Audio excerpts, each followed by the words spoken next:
Welcome to Hot Topics.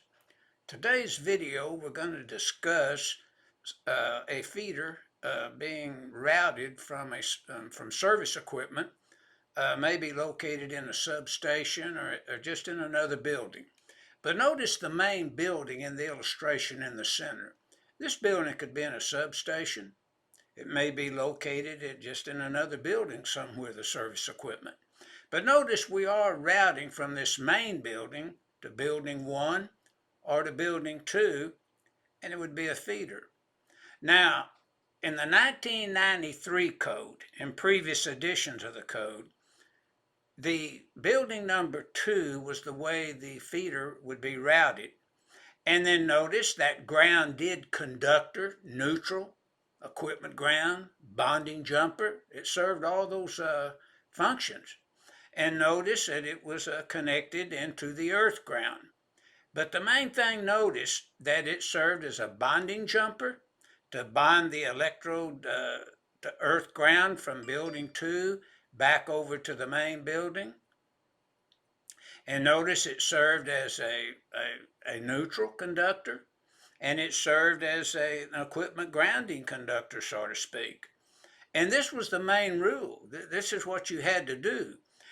There was an exception now in 250-24 in the 93 code in previous editions that would allow you to run an equipment ground to like building number 1 to the right, and you didn't have to connect an electrode if you didn't want to.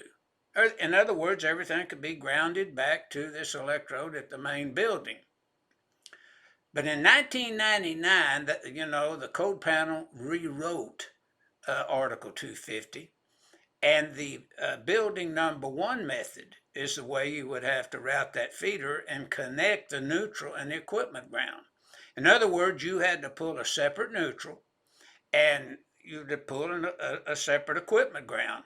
And you would connect to earth ground, the equipment ground, and all the loads in that building, equipment and so forth, would be grounded back to this earth point in building number 1. The neutral would be isolated, and it would be calculated from 220.61 of the code. But notice, just for example, say you had a 225 amp main in the main building. You had 4 alt conductors routed over to 225 amp main in building 1. Then the 225 amp main, in accordance with table 250.122, would need at least a number 4 equipment ground routed over, bonded into the can through the grounded bar and earth grounded. But the earth ground would be based upon the size of the conductor. So you have 4 alt feeding the main, so it would be number 2 from table 250.66. But make note, the neutral would just be calculated by 220.61, and then the equipment ground routed there would be based upon the 225 amp main in a panel board, so table 250.122 would require at least number 4. But now, if it was installed before the 1999 code and previous editions, then it'd be connected as you see in building number 2, and your neutral and grounded conductor would serve as a neutral, bonding jumper, and an equipment ground. And that was what the code required.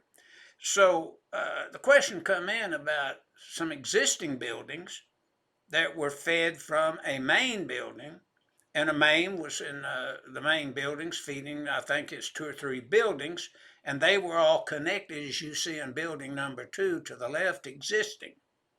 Well, if the panel board in the feeder was installed before the 1999 code, then this would be legal. Now, if you say this panel went bad and you didn't just change the guts, but you changed the whole panel out, then this feeder would be existing from the main building to building 2. Check with the authority having jurisdiction and see, well, since it's existing, I would need to pull new conductors in there, or maybe say another equipment ground and have a neutral and isolated, as you see in building 1. Most inspectors won't require that, but you need to check with the authority having jurisdiction and get their interpretation where this is existing. But you will see this, especially when the equipment, everything was installed before the 1999 code. Now, if the equipment was installed per 1999 NEC and later editions, then it would be connected as you see the building one. It'd be connected like a sub panel, 408.40. So you have the section numbers here that kind of give you this information. So the exception 1 to 250.32B1 in the 1990 edition on up to the 2020 edition of the NEC would require you to connect it as you see in building 1. But the exception 1 to 250.32B1 says if it's existing, it would be connected as you see in building number 2. So this is what you need to realize. It depends when the installation was performed. If it was an installation before now, the 1993 NEC, it would be like the building number 2.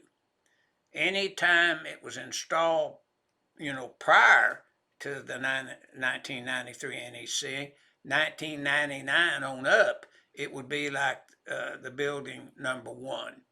Now, I think this pretty well sums it all up, and you can have a good handle on it. And I thank you for watching and viewing this video.